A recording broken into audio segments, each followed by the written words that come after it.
The charity dinner was sealed behind tinted glass and private security. Outside, the city sounded normal, almost boring, almost kind. Inside, silverware chimed, and Crystal laughed under warm lights. The host smiled too hard, like a man selling calm. The investor named Mark sat near the stage, facing the speaker. He lifted his glass, then froze, as if he heard something wrong. No one else reacted, yet Mark's eyes went wide and wet. He grabbed his temples with both hands, fingers digging into skin. His chair scraped back, sharp and sudden, like an alarm nobody heard. Mark stood halfway, swayed once, then dropped on the marble floor. The room gasped, then rushed in, forming a ring of panic, but the air stayed quiet. Unnaturally quiet, like sound had been stolen. Nina arrived while the guests were still pretending nothing happened. She was an acoustics engineer, and she listened for hidden patterns. Beside her walked Ray, a homicide detective with tired eyes. Ray did not believe in magic, only in methods and motives. Nina did not believe in curses, only in physics and bad design. They stopped at Mark's body, now covered with a white cloth. Ray crouched and studied the fallen glass near Mark's hand. Nina watched the room, not the body, reading faces and angles. The stage was small, dressed with fabric and tall floral columns. Speakers hung like black fruit, aimed toward the rich front tables. Ray asked the medic, "Heart attack, seizure, or something else?" The medic shrugged. "Could be anything. No obvious trauma yet?" Nina leaned closer, careful not to touch, and listened again. Not with her ears, but with her mind, like a trained instrument. She noticed how people spoke softer near the stage than elsewhere. She noticed a pressure in her chest that came and went quickly. Ray saw her frown and asked, "You feel something, don't you?" Nina nodded once, like a headache that wants to be fear. Ray glanced at the stage crew rolling cables into neat loops. A man in black shirt watched them too, calm and professional. His name tag said Evan, printed in clean corporate letters. Nina pointed at the hanging decor near the stage corners. "Those frames are odd," she said. "Not just flowers and fabric." Ray followed her finger and saw thin panels behind the drapes. They looked like art, but they sat where art never mattered. Ray's phone buzzed with a new message from event security. He read it, and his jaw tightened, like a door locking shut. "There's another VIP speech in the West Ballroom," Ray said. "The next target is already seated, and we have 30 minutes. Nina breathed in slow, forcing her voice to stay steady. "If this was engineered," she said, "it can happen again." Ray stood and signaled to officers, voice low but urgent. He told them to hold exits and watch anyone with stage access. Nina grabbed a notepad and sketched the room in quick lines. She marked the stage, the ceiling rig, and Mark's exact seat. "1 point," she whispered, "like a needle finding skin." Ray asked, "You think he was attacked from a distance?" Nina replied, "Yes. Quiet, clean, and hard to prove fast." Ray's gaze moved to the ballroom doors across the corridor. Music pulsed from behind them, steady, cheerful, and dangerous. Nina set her shoulders and stepped forward with Ray beside her. They were not chasing a killer with a knife or gun. They were chasing a weapon that left no sound to remember. They reached the West Ballroom. Louder, brighter, and more crowded now. People laughed too freely, unaware of danger moving between harmless things. Ray signaled security to delay the next speech without causing panic. Nina scanned the ceiling, the lights, and decorative hanging frames carefully. Everything looked normal, which made her trust nothing even more now. Ray leaned closer. "Explain what you think is happening here." Nina hesitated, choosing words that would survive disbelief and urgency together. "Sound is not limited to what humans can hear," she said quietly. Ray frowned. "You mean like very high or very low tones?" Nina nodded slowly. "Yes. Ultrasound is above human hearing limits completely. It moves through air like normal sound, but stays unnoticed always." Ray crossed his arms. "If nobody hears it, why would it matter?" Nina pointed to a wine glass, trembling slightly on a nearby table. "Because your body still feels it, even without conscious hearing." She touched her chest lightly, right above her racing heart. "Your inner ear controls balance, orientation, and sense of stability. It works like a biological gyroscope, fragile and easily disturbed." Ray listened closer now, suspicion turning slowly into cold acceptance. "If ultrasound hits the inner ear at the right frequency," she said, It creates confusion between motion and stillness signals instantly. The brain receives impossible data and tries to resolve contradiction fast, Ray asked quietly. That causes dizziness or loss of balance? Yes, Nina said.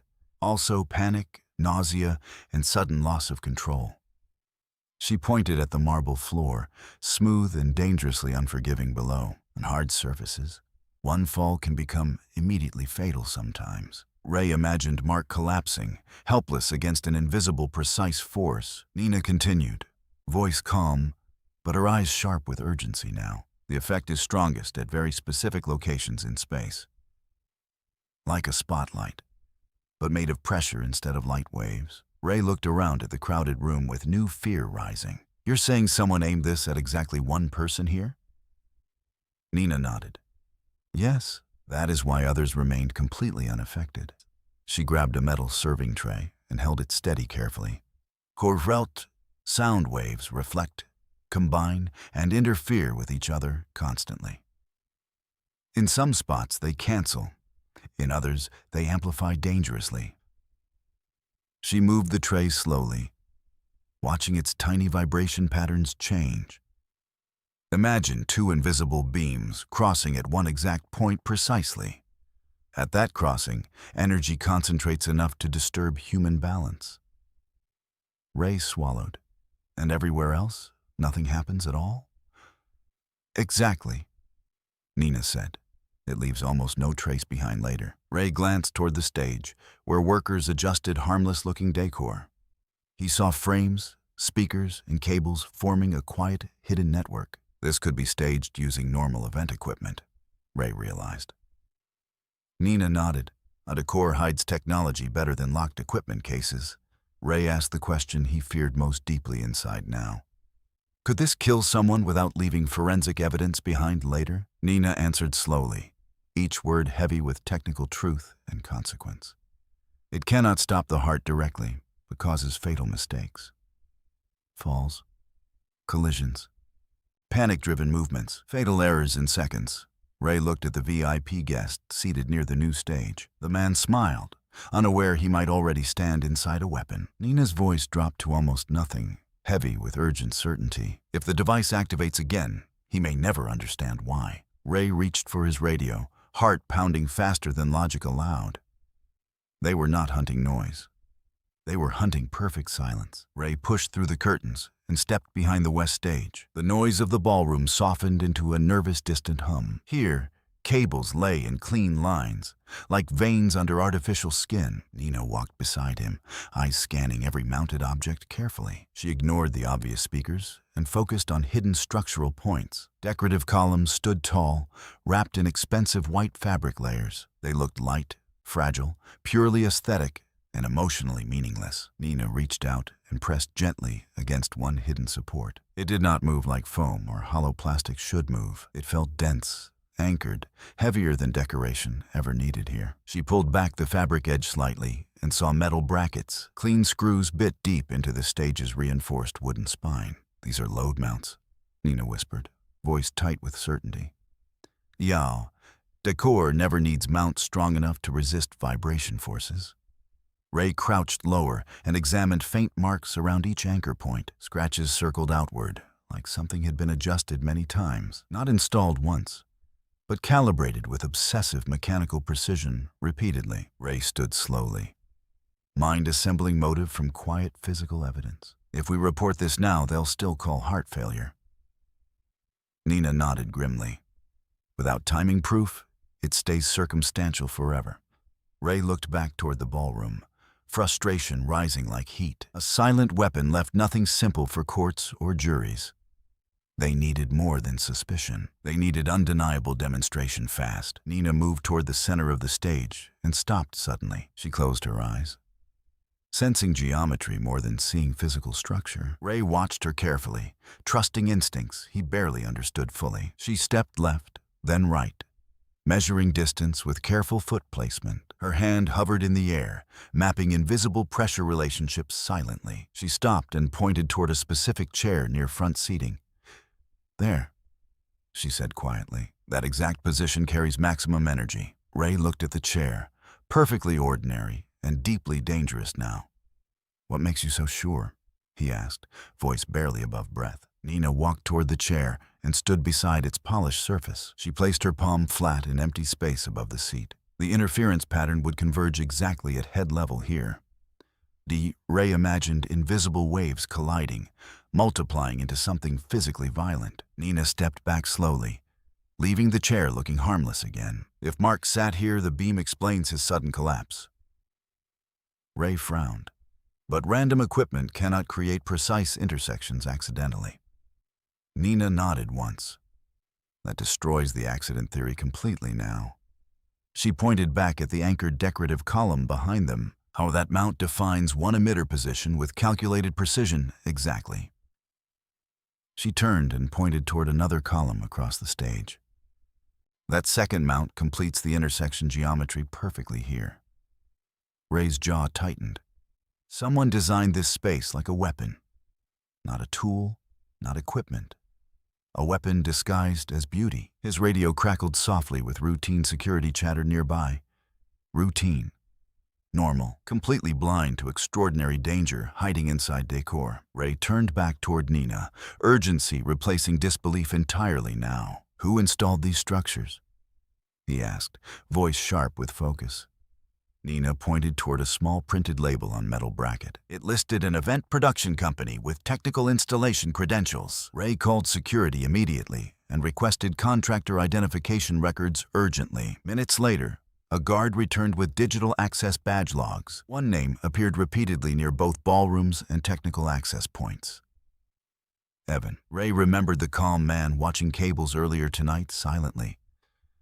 The clean badge, the professional calm, the invisible confidence, always. Nina read the logs beside him, face tightening with realization. He had access to every acoustic element inside both rooms. Ray asked security, "Where is Evan right now exactly?" The guard hesitated. "He left this ballroom 10 minutes ago." "Left?" Ray repeated. "Or moved to another active location nearby?" The guard checked again, face losing calm professional neutrality fast. He accessed the central audio control room just moments ago. Nina's eyes widened slightly, calculation accelerating behind controlled breathing now. He does not need physical presence near the target anymore. Ray understood instantly. Control could happen remotely from hidden systems. Evan could trigger the weapon anytime without entering visible space. Ray grabbed Nina's arm gently but urgently, pulling her aside. "If he activates it again, we must catch him immediately." Nina nodded, but hesitation flickered across her controlled expression briefly. "To prove murder, activation must happen while we observe everything." Ray finished her thought. "We need him to fire again." Both understood the cost of such dangerous strategic necessity instantly. Someone must sit at the intersection point as deliberate bait. Ray looked toward the VIP guest still waiting for speech time. Too risky, too unpredictable, too dependent on civilian cooperation now. Nina spoke quietly, offering what Ray hoped she never would. "I understand the geometry better than anyone else here." Ray shook his head immediately. "No, absolutely not you." Nina held his gaze, calm, rational, already committed internally now. "If we guess wrong, he escapes and kills someone else later." Ray felt the trap closing around choices and moral responsibility. They needed proof. They needed timing. They needed controlled exposure. Ray exhaled slowly, then spoke into his radio carefully. "Delay the speech. Tell them we need technical calibration immediately." He turned back toward Nina, voice heavy but steady now. "We do this once. We do it controlled and monitored." Nina nodded, accepting the role of intentional target calmly now. She walked toward the precise chair and stopped beside it. The chair waited, silent, empty, holding invisible violent intention. Somewhere nearby, Evan waited too, finger near silent activation. The trap was ready. They only needed the trigger now. Nina sat slowly, feeling the weight of invisible attention around her. Her hands rested calm, but every muscle stayed ready for chaos. Ray stood behind the curtain, watching both Nina and control monitors. Security officers surrounded the audio room, waiting for Ray's signal. The ballroom lights glowed warm, hiding tension under polite ceremony. The VIP guest waited nearby, impatient, checking his expensive watch. Ray's radio crackled suddenly with a quiet, urgent voice message. Movement in audio control room. The officer whispered carefully now. He's adjusting frequency channels, not music or microphone feeds. Nina felt nothing yet, only her own heart beating too fast. Ray spoke softly into his hidden microphone near his collar. Hold positions. Do not engage until activation is confirmed first. Seconds stretched long, heavy, and fragile like thin frozen glass. Then Nina felt it. Not sound, not vibration, something deeper and more invasive. Her stomach twisted slightly, like missing a sudden, invisible step. Her vision blurred at the edges, as balance signals conflicted sharply. She gripped the chair gently, forcing her body to stay calm. Ray saw her movement and spoke fast into his radio. Activation confirmed. Repeat, activation confirmed. Move in now. Officers stormed the control room, weapons drawn but controlled carefully. Evan froze at the console, headphones still resting around his neck. His screen showed frequency graphs moving in precise, lethal patterns. He did not run. He raised his hand slowly, strangely calm for trapped prey. Ray entered seconds later, eyes locked on Evan's expression carefully. Evan smiled faintly, not afraid, not surprised, almost relieved inside. You figured it out faster than expected, Evan said quietly. Ray ignored the comment and secured his hands with cuffs. Then deactivate everything now, Ray ordered, voice cold and direct. Evan complied easily, pressing keys without resistance or hesitation once. The graphs fell silent, returning to harmless, empty flat lines. Nina stood slowly in the ballroom, balance returning to normal again. Her body trembled slightly, but she stayed conscious and unharmed fully. Ray escorted Evan into a private security office nearby immediately. Interrogation began without delay, urgency overriding procedural formal comfort. Ray leaned forward. Who hired you? What was the motive? Evan laughed softly, shaking his head at simple assumptions made. You think this was about killing Mark? He asked calmly. Ray said nothing, waiting for truth to expose itself fully. Evan continued, voice steady, almost proud of design elegance achieved. Mark was only the first domino in a controlled sequence. Ray frowned. Explain clearly. Now. Evan leaned back, cuffed hands resting calmly on his lap. The board meeting was scheduled immediately after tonight's dinner ended. Mark planned to block a leadership transfer vote permanently tomorrow.